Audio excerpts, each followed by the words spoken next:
La ministra está aquí, Ana Jara, con nosotros en exclusiva en 90 Matinal. Buenos días. ¿Cómo estás, Ana?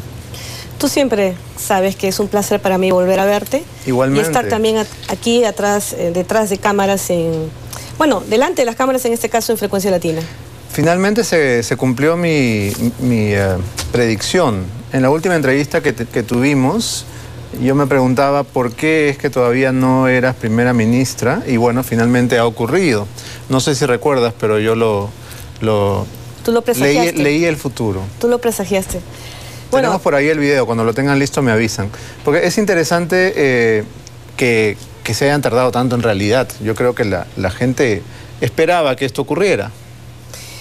Pienso que el trascendido en la opinión pública era que, siendo que actuaba de vocera política del Poder Ejecutivo, sin obviamente desempeñar las funciones de premier, sino en mi condición también de congresista de la República, podía preverse que en el futuro asumiría funciones más altas dentro del Ejecutivo, pero ni siquiera en mis planes estaba el asumir el premierato.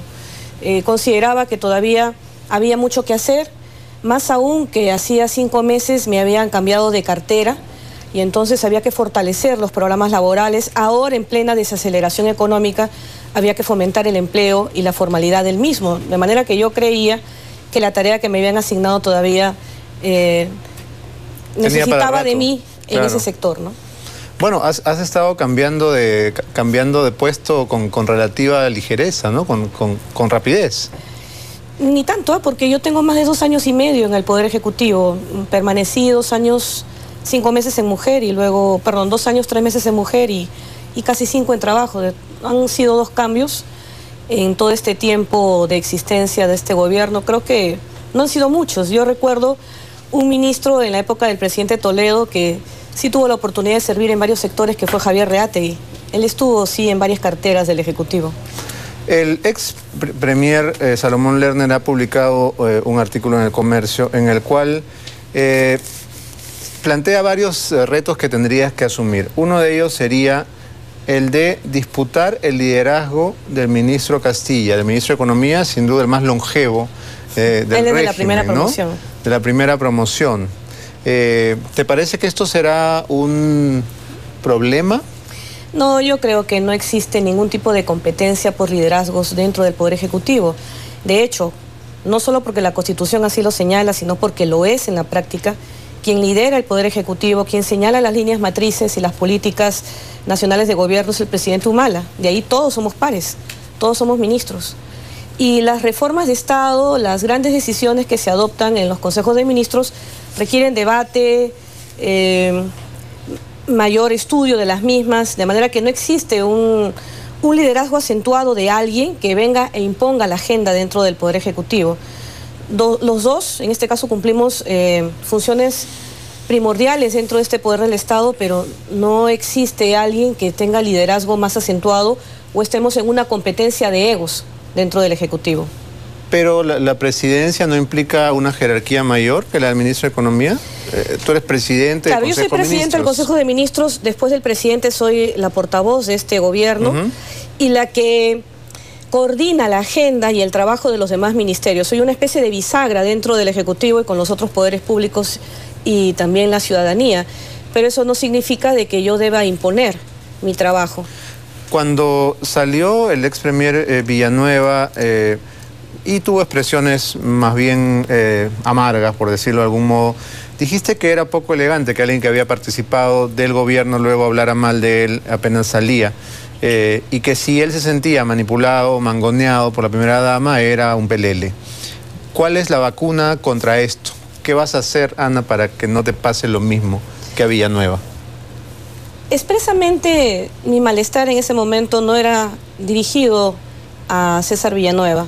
Se había dado una coyuntura en que parecía, por efecto de imitación, que quienes habían desempeñado el cargo de primeros ministros salían a denostar del gobierno del cual ellos habían sido parte. No solo fue César Villanueva, inclusive hubieron premieres que guardaron un silencio para evaluar de más de 8 meses, 9 meses, y después, a puertas de un proceso electoral regional y municipal, salen a hablar del gobierno. cosas que no son exactas, porque yo que estoy dentro de este poder del Estado casi desde sus inicios puedo certificar que quien preside y hace la labor de gestión pública en el Ejecutivo es el presidente de la República. ¿Estamos hablando de lo que ha dicho Lerner? No, yo me refiero en general a quienes han salido a hablar de cómo se dirige desde su punto de vista la gestión pública en el Ejecutivo y que no se condice con la realidad. Ellos saben perfectamente que es el presidente de la República quien hace las labores de Estado. Involucran a terceros quizá para poder un poco justificar su poca permanencia o no dentro del Ejecutivo. ¿Qué me hace diferente a los demás? No lo sé, yo creo que es una cuestión de cuna. No sería capaz de salir a revelar información clasificada de una función que yo he desempeñado, porque si he aceptado desempeñar este cargo, entiendo que es con arreglo a ley. Y si no fuera así, también, ¿no? Renunciaría al mismo, claro, obviamente sobre la base de una designación por confianza. Pero no estamos en ese escenario. O sea, yo no tendría por qué salir a hablar de mi gobierno, y más aún siendo yo de la propia bancada de gobierno. Me parece, sin embargo, interesante tomar algunos de los puntos señalados por Lerner, siendo que él ha sido una persona muy importante durante la campaña, ¿no? Y muy estimada. Un apoyo muy estimada fundamental. por todos los nacionalistas. Y también un amigo personal del presidente. Sí. ¿No? Lo cual podría llevarnos a la reflexión de cuán bueno es trabajar con los amigos. Siempre dicen, ¿no? Mejor no trabajar ni con parientes ni con amigos. ¿Cómo manejas tú esa disyuntiva? Nosotros tenemos agradecimiento por el apoyo, el trabajo y la entrega de Salomón Lerner para que el proyecto nacionalista finalmente fuese gobierno. En ese reconocimiento, y obviamente por ser un empresario de éxito, el presidente lo convocó para ser su primer ministro. Y estamos agradecidos por su trabajo y los consejos que Salomón nos pueda dar. Nosotros los recibimos con buen talante, los analizamos y ya queda del presidente si esto se materializa o no. No vas a encontrar de mí críticas hacia Salomón Lerner, al contrario, es una persona al que le tengo afecto personal y sé que es un hombre que actúa de buena fe. Él comenzaba su artículo diciendo que tu designación, que saludaba, significaba que era el fin ya de los técnicos independientes, que ahora era el momento de las personas del entorno más cercano y de mayor confianza del presidente. Bueno, el poder ejecutivo es sin duda un poder político y su conformación no debe llamarnos la atención, esté integrada también por políticos. La cuota, sin embargo, de políticos es muy reducida y esa ha sido una línea de trabajo del presidente. Ha siempre favorecido la tecnocracia al mismo, porque estamos enfrentando una economía globalizada que se ve perjudicada con altibajos que afectan la aceleración económica, y la parte política la podemos dar 2 o 3 ministros al interior de la misma, pero básicamente los tecnócratas son los que están ahorita haciendo gestión pública al interior del Ejecutivo.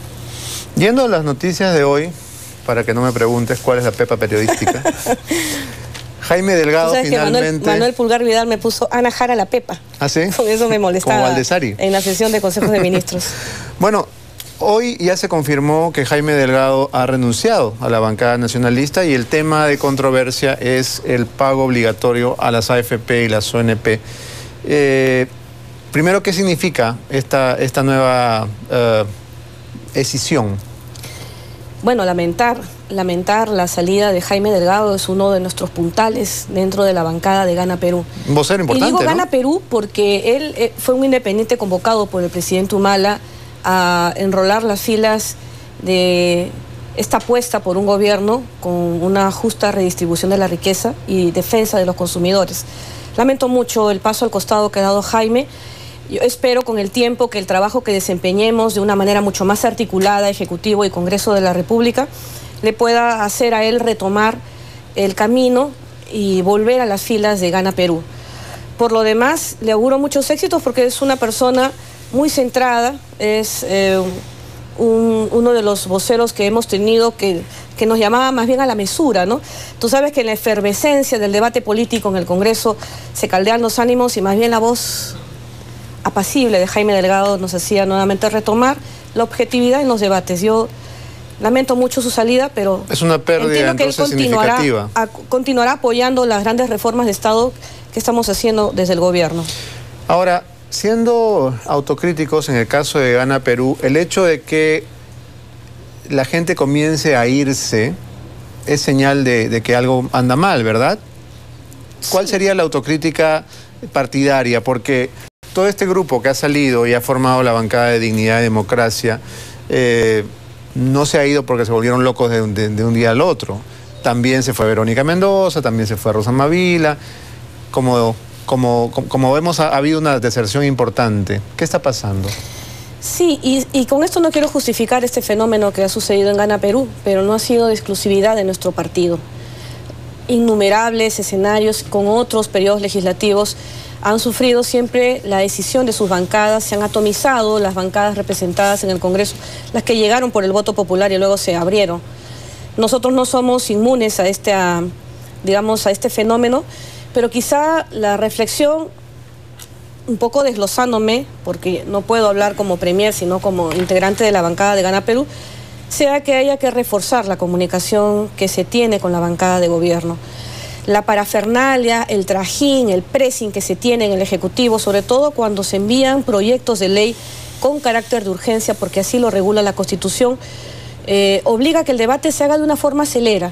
Y entonces nuestros congresistas querían un mayor análisis de las propuestas, que también se vieran sus puntos de vista y se les hacía saber el porqué de estas medidas, pero ellos querían mayor tiempo. Entonces, al no tener un mayor tiempo de diálogo, sentían que no eran escuchados, cosa que no era así, porque muchos de los aportes de estos congresistas que ahora han formado su propia bancada fueron recogidos en las iniciativas legislativas.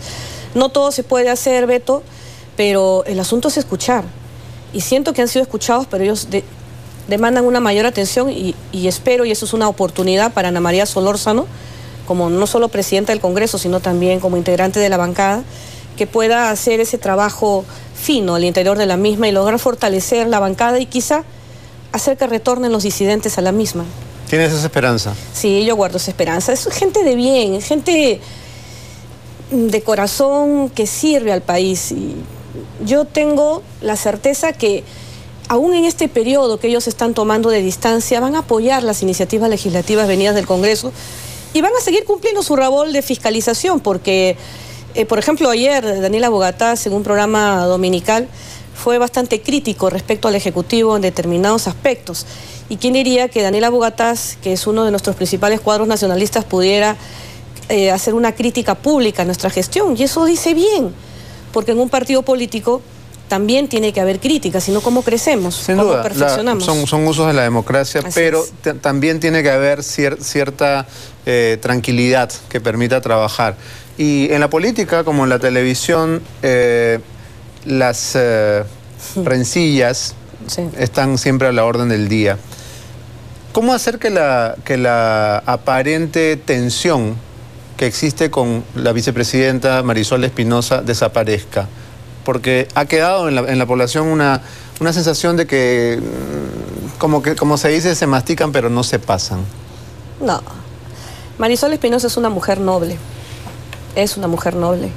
Y yo siento por ella mucho respeto y más allá de las coyunturas que nos haya tocado vivir ambas y cada una desempeñar funciones.